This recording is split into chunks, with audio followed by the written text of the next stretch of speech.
et qui est beaucoup plus facile naturellement que le gros et beaucoup moins cher. D'accord. Et il suffit de connecter avec le fil de fer comme ça et de l'enterrer ou de le poser carrément sur le sol. Et les plantes, toutes les plantes qui pousseront dessus, ils pousseront beaucoup mieux.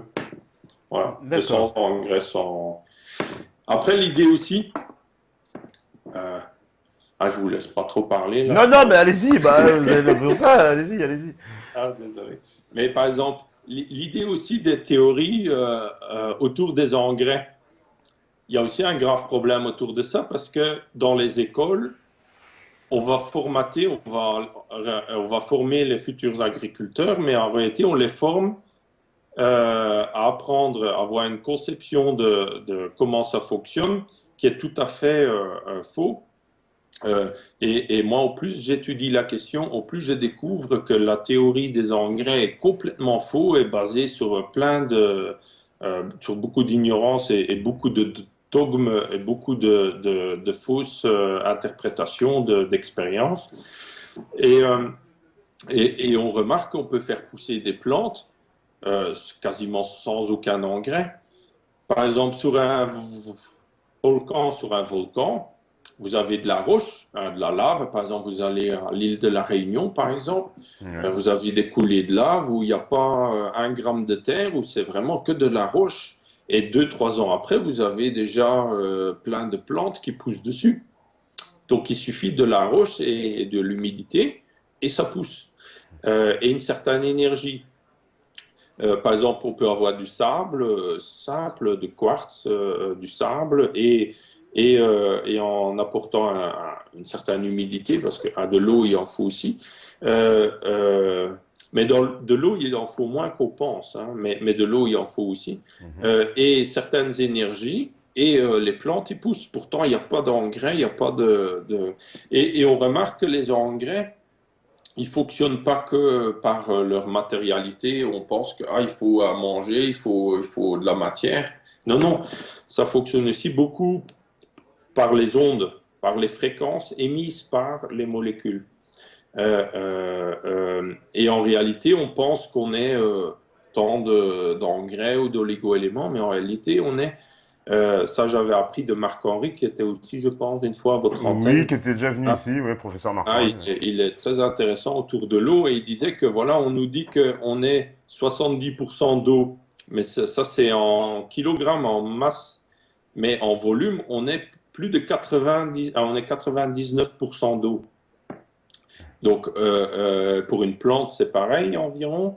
Et dans les 1% qui restent, il y a 80%, donc 0,8%, c'est l'atome de calcium qui est très grand. Et après, tout le reste, c'est les oligoéléments. Donc, on s'imagine bien que là, en engrais, on n'a pas besoin de grand-chose. C'est vraiment une pincée d'engrais qu'il faudrait à l'hectare. Hein, c'est une pincée de sel. Ce ne sont pas les dizaines de tonnes qu'on met aujourd'hui. Ça rime à rien. Et on le voit bien dans les forêts vierges. Hein. Ça, c'est Claude Bourguignon qui amène cet exemple, hein, cette anecdote, c'est que voilà, vous avez la forêt vierge, un agronome occidental, il vient, il va tout couper la forêt, après il va mettre du soja, beaucoup d'engrais, et après 2, 3 ans, il n'y a plus rien qui arrive à pousser, et alors ils disent, ah, cette terre, elle vaut rien, et qu'à côté, il y a la forêt vierge qui est là depuis des centaines, voire des milliers d'années, et où on a une production de masse végétale immense tous les ans. Donc ça montre bien que l'agronome, il n'a rien compris. Que les théories qu'il a apprises à l'école, il a rien compris. Et ce qui m'avait mis la puce à l'oreille, c'était quand j'étais encore étudiant. Il y avait un changement de gouvernement et il y avait les Verts qui étaient au gouvernement. Du coup, l'école d'agriculture où j'étais était obligée d'aller visiter aussi des agriculteurs bio. Donc, du coup, on a été voir, on allait toutes les semaines visiter un agriculteur pour apprendre comme étudiant et échanger, etc. Et le professeur, il demande à l'agriculteur, voilà combien vous mettez d'engrais, combien vous produisez de foin, et combien vous mettez d'engrais sur vos prairies. Et le professeur, Ben, ils comprenaient pas. Et ils comprenaient pas parce que ça ne correspondait pas à ses calculs.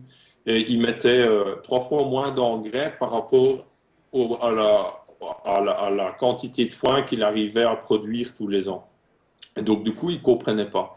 Et ce qui est fou, c'est que les scientifiques d'aujourd'hui, ben, ils confondent la carte avec la réalité. C'est un peu comme si on suivrait le GPS et qu'on pense que c'est la réalité et qu'après on se prend un mur ou un ravin parce qu'on a suivi le GPS.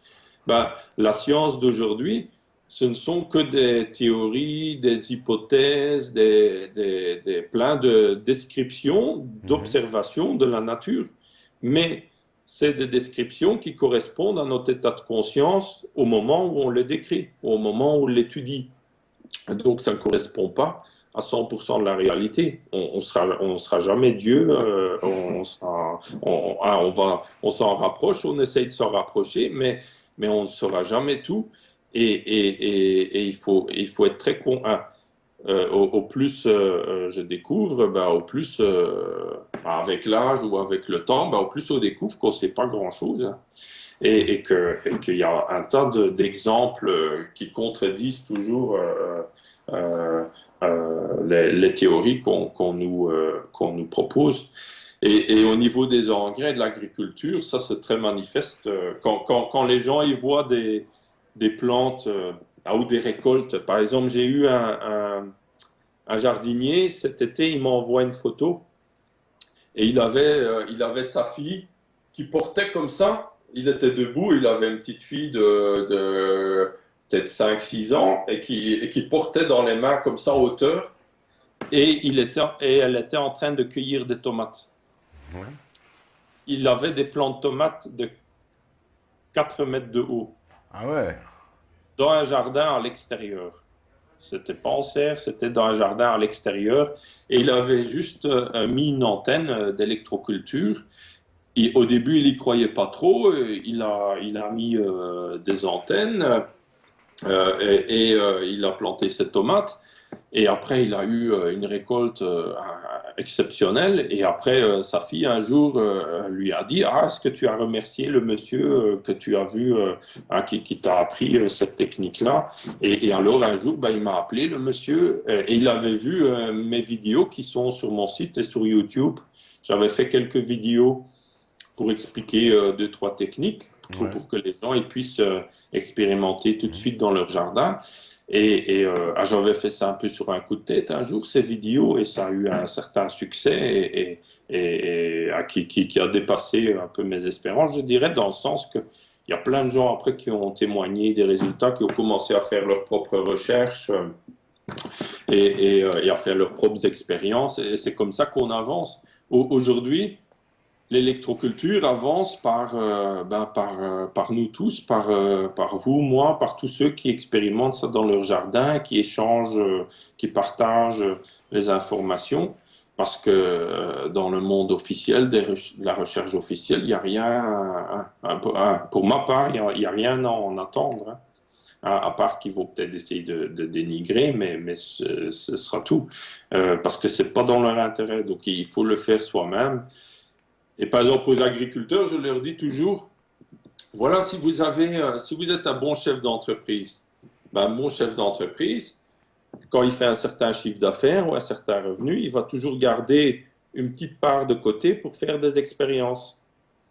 Et alors, l'agriculteur, il dit, ah oui, mais ça, c'est l'INRA, c'est les centres de recherche officiels je paye des impôts pour ça, et les centres de recherche officiels et les chambres d'agriculture, ils font des recherches qui me sont utiles. Et alors, je lui demande vraiment dans la réalité, Ouais. est-ce que de ce qu'ils ont fait les dernières années, est-ce qu'il y a quelque chose qui vous a été vraiment utile dans la vie, hein, dans ce que vous faites? Et souvent, là, ils n'ont rien à répondre, ils ne savent pas parce qu'il n'y a rien et que c'est toutes des choses qui les rendent plus consommables et où ils font des OGM. Ils sont tous contre les OGM et il faut des recherches sur les OGM. Ils sont tous contre s'intoxiquer avec des produits chimiques et ils font des recherches sur les produits chimiques. Il faut toujours tout le contraire que ce que les gens ils veulent. Et alors, moi, je dis, voilà, essayez de payer un peu moins d'impôts à la limite parce que ça ne vous sert à rien Ouais. et investissez, expérimentez dans des choses nouvelles. Et quand vous voyez les résultats que l'électroculture peut avoir, qu'on peut lire dans les documents anciens et dans les témoignages d'aujourd'hui des jardiniers et aussi de quelques agriculteurs qui utilisent déjà ces techniques, on voit bien que les résultats peuvent être étonnants et très grands. Donc ça vaut la peine de tester. Ah Hein. je crois que ça va encourager pas mal de gens à tester. En tout cas, il y a énormément de questions. Donc, de toute façon, on va en consacrer comme d'habitude au fur et à mesure la troisième partie aux questions, parce qu'il y en a vraiment beaucoup, beaucoup. Ah oui. Oui, bah, tout le monde, c'est un sujet sur lequel, voilà, il y a pas mal de réactions. Beaucoup de gens, voilà aussi, on me demande, alors je vais synthétiser un peu ce qu'il y a comme question. On me demande, c'est vrai, quel est le meilleur moyen de se protéger, par exemple, un peu des ondes magnétiques? Parce que c'est vrai qu'il y a une espèce d'agression, Ouais. on a cette conscience qu'il y a des ondes partout, et comment on peut faire pour s'en protéger un peu de ces ondes? Après, moi, c'est moins mon domaine, hein, Ouais, mais moi, ma première démarche, c'est déjà d'éviter de s'exposer à ces ondes, ouais. donc d'éviter les lieux le maximum, de ne pas s'exposer inutilement. Si on a des Wi-Fi et tout à la maison, de débrancher, ou au moins débrancher la nuit si on ne peut pas faire autrement. Parce que ça, on remarque, ça fait déjà un grand bien.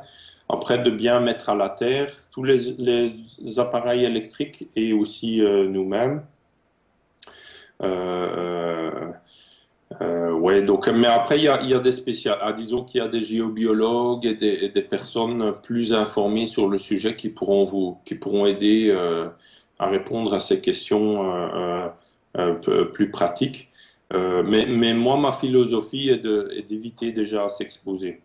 Et après, si on est obligé d'être exposé, de faire tout pour rester en bonne santé. Naturellement, quand on est plus faible, on sera plus vulnérable que si on est en bonne santé. Il y a aussi un lien qui semble clair aussi, amplificateur avec tout ce qui est produits chimiques polluants. Par exemple, si on a beaucoup de polluants dans la maison, il semblerait que ça amplifie les effets nocifs des ondes aussi. Il y a comme une Ah sorte de ouais. résonance qui se fait. Oui. Et ça, j'en suis convaincu aussi. Et par exemple, on peut alors éviter les peintures chimiques quand on repeint une pièce, d'utiliser des peintures plus écologiques. Euh, Après, si maintenant on habite dans des appartements et que on est bombardé d'ondes par le voisin d'au-dessus, le voisin d'à côté, ils ont tous les Wi-Fi.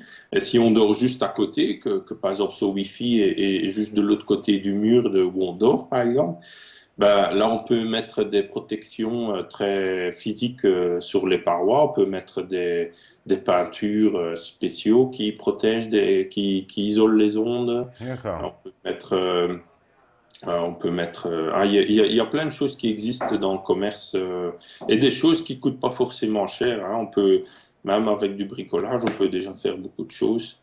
Euh, mais moi, par exemple, j'ai la chance là d'habiter maintenant une maison, une zone où il y a très très peu d'ondes. Même le portable, il capte pas bien, vous avez remarqué. Donc voilà, mais on n'a pas tous cette chance-là. Mais voilà, faut... Faut essayer de se protéger. Après, il y a des moyens techniques simples aussi. Hein. Par exemple, il y a l'histoire de la ceinture Lakowski. Ça, c'est les recherches de Lakowski, c'est très intéressant. On Ouais. peut se faire une boucle en cuivre qui n'est non reliée et le porter sur soi. Et ça amplifie ou ça aide notre énergie aussi et ça nous protège en partie, pas complètement, mais en partie des agressions des ondes aussi. Ah d'accord, bah intéressant. Et, et c'est quelque chose tout simple, je vous montre. Ouais, bah allez-y, ouais. Par exemple, Juste là, avant la pause. vous prenez Ah bah super. un simple fil d'eau-parleur. Ouais, Ah, ça, c'est maintenant à quatre brins, vous voyez. ouais, tout à fait. Hein. Ouais, je vois. Enfin, je- et vous le coupez comme une ceinture, vous voyez, D'accord.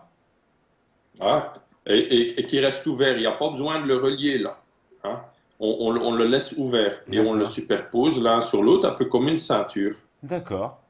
Et vous prenez deux élastiques ou deux morceaux de caoutchouc, par exemple d'un tuyau d'arrosage que j'ai coupé, et vous le mettez comme ça ensemble pour faire comme une ceinture. Et disons que ça fait une boucle Lakowski. D'accord. Hein. Par exemple, l'antenne Lakowski, j'ai une petite vidéo qui en parle, qu'on voit sur les sites et sur YouTube. Ouais. Vous pouvez mettre ça autour des plantes, ça fonctionne très très bien. Il y a eu beaucoup de résultats très positifs. Par exemple, il y a une dame, par exemple, qui avait des arbres fruitiers, pommiers, poiriers, différents arbres fruitiers. Et tous les ans, ils étaient pleins de pucerons. Et elle a participé à un de mes stages que j'anime sur le sujet. Et en rentrant chez elle, elle a mis des antennes à plusieurs arbres fruitiers et à d'autres, elle l'a pas fait. Et le printemps est venu. Et après, elle a dit, tous les arbres fruitiers où elle a mis des antennes, elle n'a pas eu un problème. Et tous les arbres fruitiers où elle n'avait pas mis d'antennes, ils ont eu des pucerons et ils ont eu plein de problèmes. Donc, c'est clair que ça fonctionne très bien. Maintenant, c'est pas que si vous avez un arbre plein de pucerons, une plante très malade, Ouais. c'est pas le fait de mettre l'antenne qui va la guérir en un jour ou deux, hein. Ça va prendre un certain temps quand même, Ouais. hein. Et si c'est trop tard, ouais, si c'est trop tard, c'est trop tard.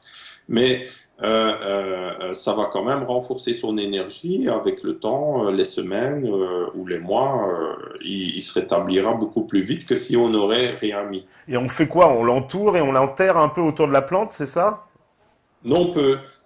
Lakowski, lui, à l'origine, ses tests, il mettait l'antenne à un certain angle, certaine orientation, Ouais. mais ça, c'est de l'optimisation, hein. Je l'explique dans la vidéo. Alors, on met, je pense, l'ouverture. Après, il faut que pour pas dire de bêtises, il faudrait que je vérifie, mais je Mhm. pense on met l'ouverture au nord et on met un angle environ 30 degrés. D'accord. Donc ça, c'est l'optimisation. Mais moi, j'ai remarqué par mes tests que j'ai fait sur mes plantes, et ça fait quand même déjà quelques années maintenant, que si on met juste comme ça au pied d'une plante, mais ça fonctionne aussi, même sans faire attention à l'orientation, D'accord. hein. Maintenant, ça fonctionnerait un peu moins bien, mais c'est de l'optimisation, je dirais. Mais si on le porte sur soi, comme une ceinture Ouais. ou comme un collier, on se met pas toujours avec l'ouverture au nord, vous voyez. Ouais, ouais, forcément, ouais. Euh, mais il y aura quand même l'effet antenne boucle Lakowski. Et ce qui est très intéressant, c'est que Lakowski, après lui, il s'appelle Georges Lakowski, cet inventeur-là, c'était un chercheur des années 20, 30 aussi, hein. Ouais. Il y a eu beaucoup de recherches très intéressantes avant la Deuxième Guerre mondiale. Et lui, donc, il avait fait après un appareil pour soigner les gens, les cancers. Et il y a un petit livre qu'on peut trouver sur Internet maintenant, c'est une réédition. C'est c'est l'oscillateur à longueur d'onde multiple Ouais. chez Science Libre de Georges Lakowski. Et c'est un tout petit livre très intéressant. Et donc là, il y a plusieurs témoignages de cancéreux, mais il recevait comme patients des cancéreux en stade terminal qui avaient déjà essayé plein de choses que les docteurs n'arrivaient pas à guérir. Et alors, il arrivait chez lui ou chez les médecins qui avaient son appareil.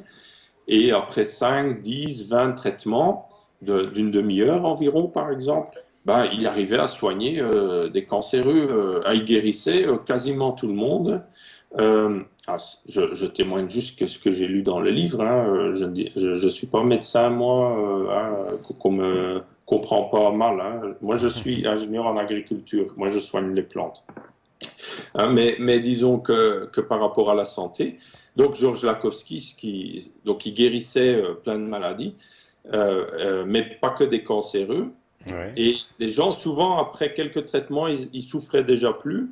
Et après plus de traitements, ben, ils arrivaient à guérir carrément complètement. Mais des cancers, il y a même des photos dans le livre, des cancers très très graves, hein. Ouais. Et, euh, et ce qui est très intéressant pour faire le lien avec le sujet des ondes et de la pollution électromagnétique, c'est que je pense qu'il y a une piste dans les recherches de Lakowski aussi pour soigner contre les problèmes de radiation, hein, de De radioactivité. radioactivité, ouais. Ouais, pourquoi je dis ça? Parce que la plupart des témoignages là, des patients, quand ils avaient subi des traitements, c'était des traitements au rayon ou avec des pansements radioactifs ou Ah, des produits très radioactifs ou avec les rayons qui est en réalité un rayonnement radioactif. Et naturellement, les patients, ben, ils avaient déjà leur cancer, plus encore une dose de radioactivité, ça leur faisait pas du bien. Et, et, et Lakowski, il arrivait à guérir les cancers, mais quelque part, il guérissait aussi les symptômes, les problèmes de la radioactivité, de ce traitement au rayon. d'accord. Donc ça, c'est très intéressant. Et les symptômes généraux, on va dire, qu'on a avec une pollution trop forte en ondes électromagnétiques ressemblent très fort aux symptômes qu'on a par les pollutions radioactives. C'est très similaire. On a un affaiblissement général de l'organisme et des choses comme ça, ou ça peut même être des brûlures ou une suroxydation du corps, et après des problèmes hormonaux qui commencent à dégénérer, etc. Donc ça ressemble très fort à des symptômes comme on a aussi quand on a une pollution radioactive. Les symptômes qu'on a avec les pollutions avec les ondes artificielles, on va dire. D'accord. On va faire une petite pause. Je sens que la régie, elle est prête et elle est pas. Si, si, bien sûr. On me fait des bras en l'air. Donc, on va faire une petite pause là, tout de suite. Et puis, on revient juste après, d'ici une dizaine de minutes. Donc, Ok, voilà. merci. Eh ben, la régie, elle est prête. Tout est prêt. Sur le chat, ils sont à bloc. Donc, on fait la petite pause. Il est temps de boire du thé et on revient juste après. À tout de suite. Voilà, donc de retour sur la libre antenne. On est toujours avec Yannick Van Dorm qui sera dans quelques instants avec nous dès que la régie me fera signe. Voilà. Ok, c'est parfait. Donc, il est avec nous. Vous êtes là, monsieur Van Dorm? Allô? Bonjour tout le monde. Voilà, c'est le retour. Donc, retour de la première pause. Il y a beaucoup, beaucoup de questions, hein, évidemment, pas mal de questions. On me demande par exemple, c'est vrai, par où commencer? Il y a pas mal de gens, ils disent, c'est quoi un peu le point de base? Parce que visiblement, c'est vrai que c'est un système qu'on peut mettre en place très facilement soi-même. Oui, oui, ben c'est pour ça que j'ai fait les vidéos. Voilà, Par où exactement. commencer, je dirais, ben, regardez les petites vidéos. Et après, ben, une des techniques, il y a deux techniques que je trouve très bien si c'est pour dans un petit jardin, par exemple. Ouais, voilà, ouais.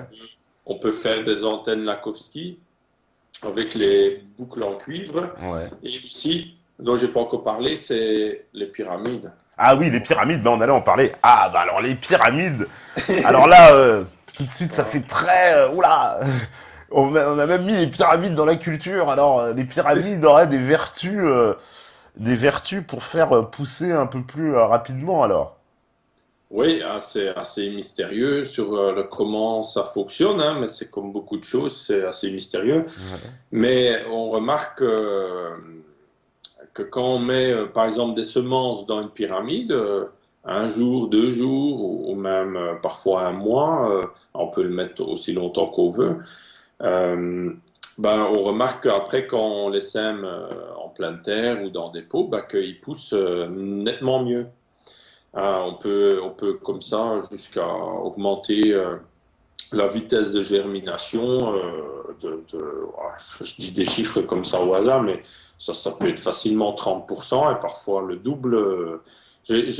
Quand on met une pyramide, par exemple, dans un jardin, Ouais. d'un potager, ben moi j'ai eu par exemple des betteraves rouges qui étaient 2 fois plus grosses en dessous de ma pyramide que un peu plus loin dans le jardin. On peut avoir des résultats parfois assez étonnants. Maintenant, ça fonctionne pas toujours. Il y a encore des mystères, mais ça c'est comme beaucoup de choses, hein. Ouais. Mais disons, généralement, on a quand même toujours des bons résultats. Ce qui veut Un dire que... exemple, Ouais. il y a un agriculteur dans le New Brunswick, donc au Au Canada. Canada, ouais. Lui, il expérimente déjà les pyramides depuis plus de 10 ans et il plante chaque année des plants de pommes de terre dans sa pyramide et le long de sa pyramide. Et par exemple, si vous avez une pyramide, ben, il plante les plants de pommes de terre tout le long. Ouais. Et normalement, sur un plant de pommes de terre, on récolte environ 5 pommes de terre, on va dire, hein, d'une ordre de grandeur.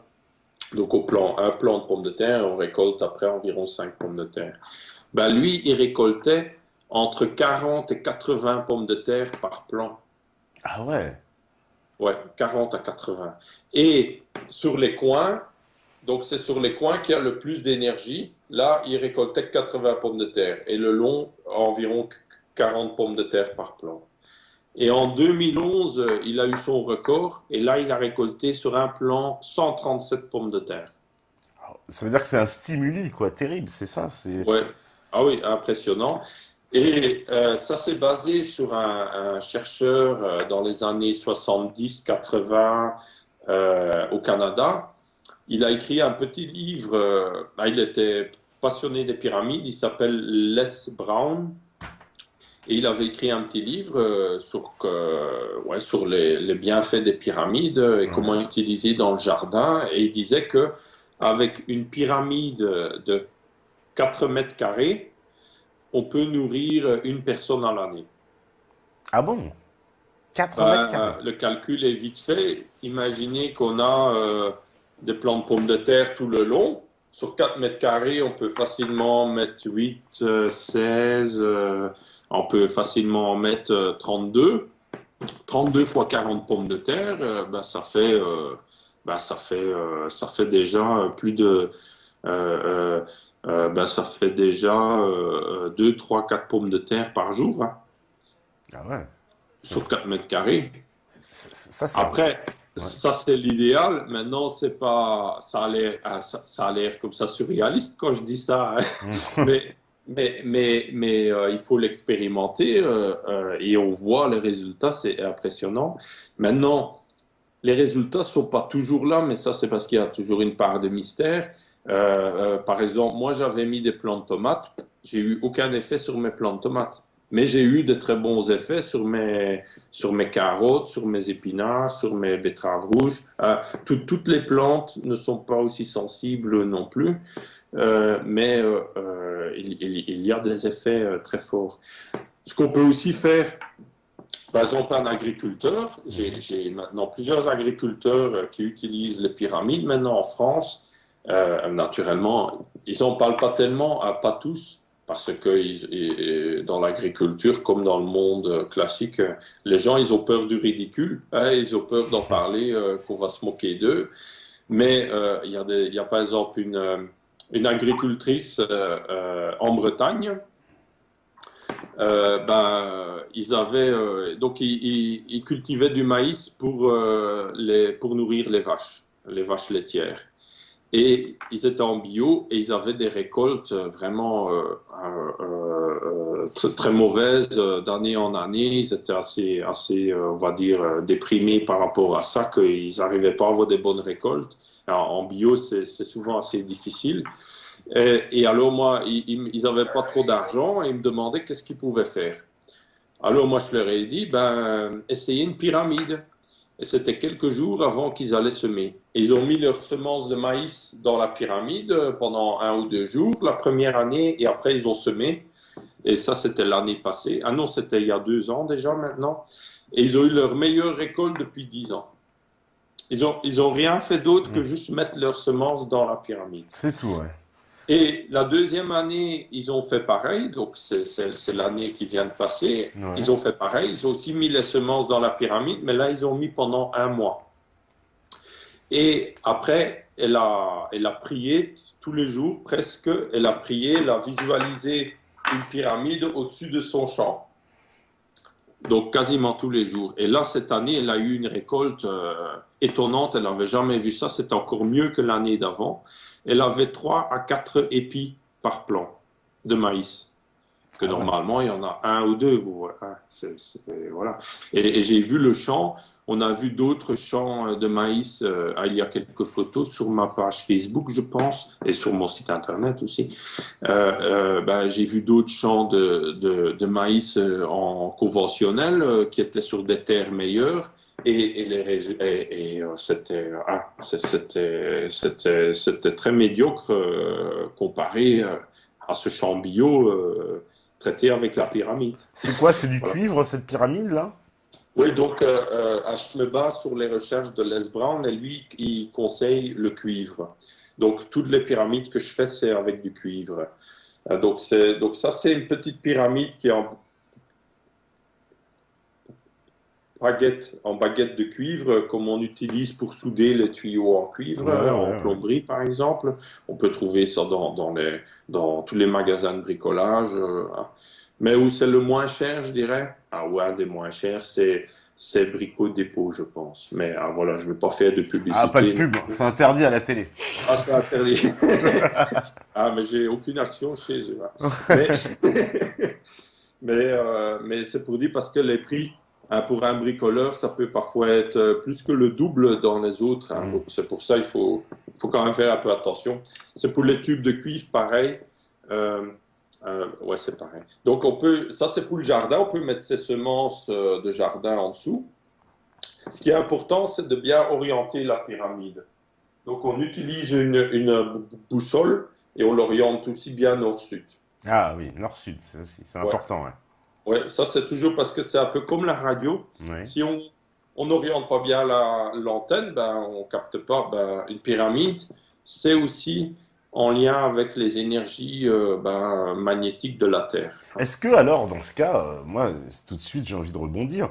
Les Ouais. pyramides, donc évidemment les fameuses, bon, parmi les plus connues, les pyramides de Gizeh, par exemple, est-ce qu'elles auraient pu avoir justement donc un rôle de fertilisateur en fait? Ouais, je pense. Ouais, ouais, ouais. Ouais, j'en suis convaincu maintenant. Il y a très peu de données là-dessus, mais Ouais,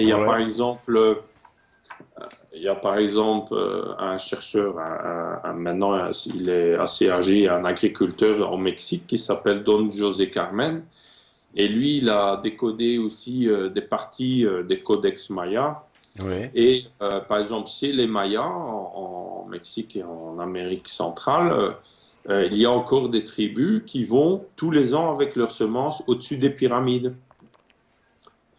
Hein, donc pour faire une sorte de rituel, mais le simple fait qu'on va sur la pyramide avec ses semences, ça les énergétise et ils poussent mieux. Même si on ne fait pas de rituel, c'est le simple fait d'aller dans la pyramide avec. Dans une pyramide, il y a des effets très, très mystérieux. Par exemple, quand une personne humaine va dans une pyramide, automatiquement, il fait plus d'ondes alpha. Hein, au niveau, quand on mesure l'électroencéphalogramme, donc l'activité électromagnétique cérébrale, ben, on produit plus d'ondes alpha. Donc, c'est une fréquence qui est caractéristique quand on est relax. Donc, quand on va dans une pyramide, on devient plus relax, Ah, automatiquement. automatiquement. Et, D'accord. donc ça, c'est un effet maintenant sur l'humain. Il y en a qui utilisent ça pour faire des soins et tout aussi.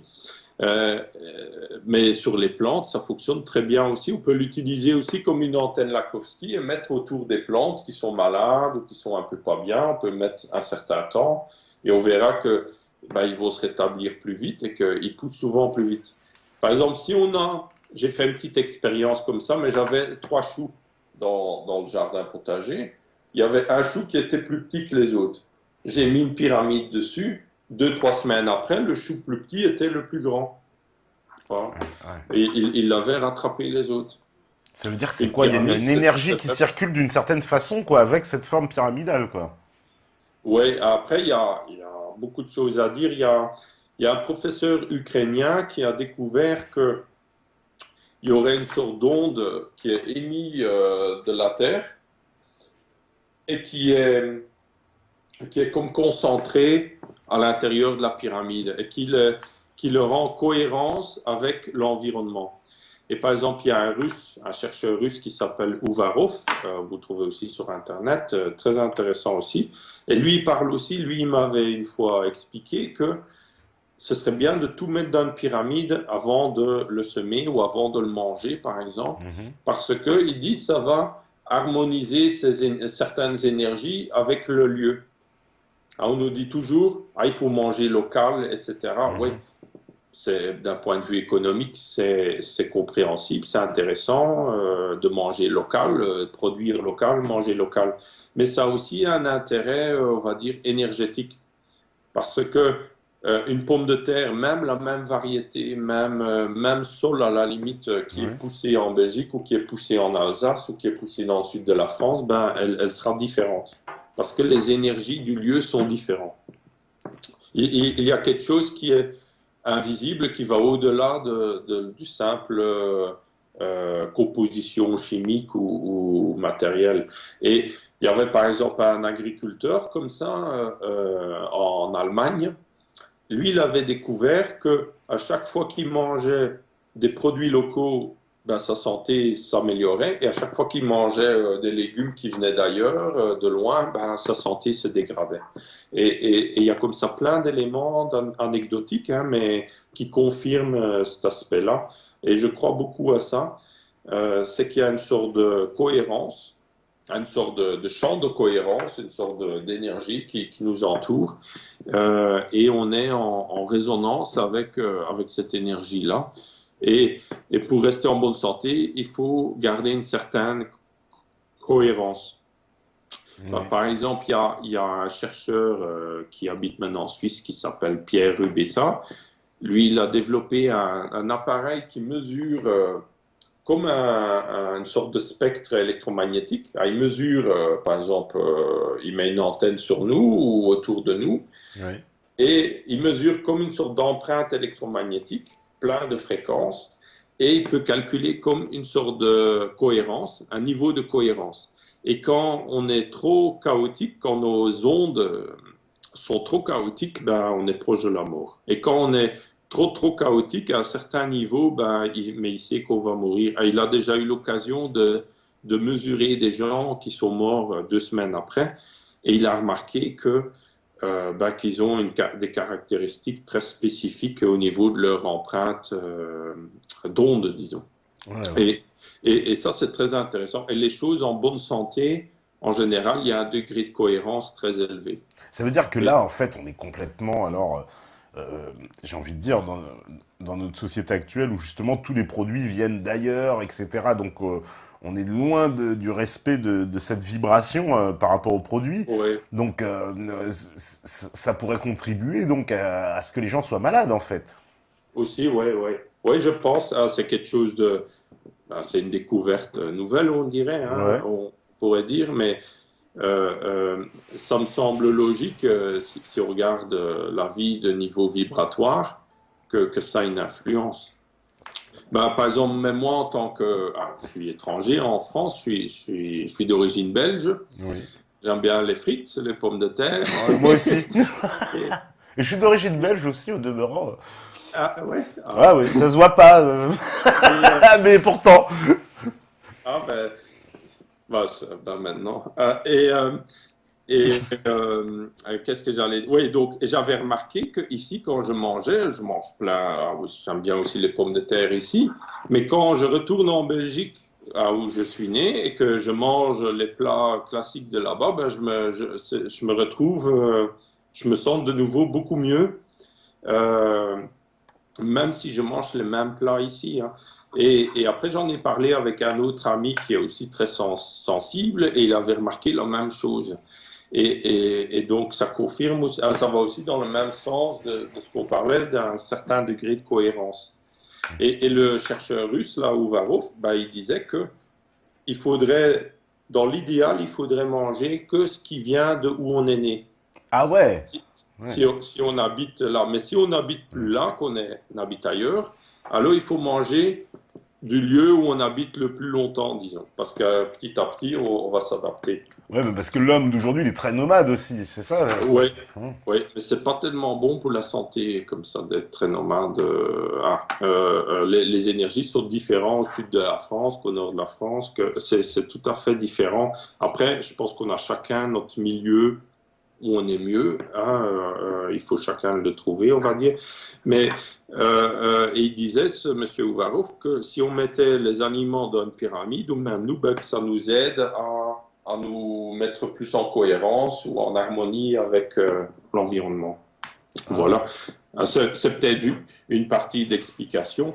Ce qu'on remarque, en tout cas, c'est que si on met des semences dedans, ils poussent mieux en général, on va dire 90% des cas. Voilà, on peut aussi le mettre, mais juste au-dessus, ça fonctionne aussi, hein, les semences. C'est pas que dans la pyramide, hein, c'est aussi au-dessus. Euh, et après, pour faire des grandes pyramides, je fais en tubes comme ça. Donc alors, c'est des tubes, vous ah ouais? Après, c'est voyez, quoi? qui C'est des sont soudures, c'est soudés. ça, ouais, après?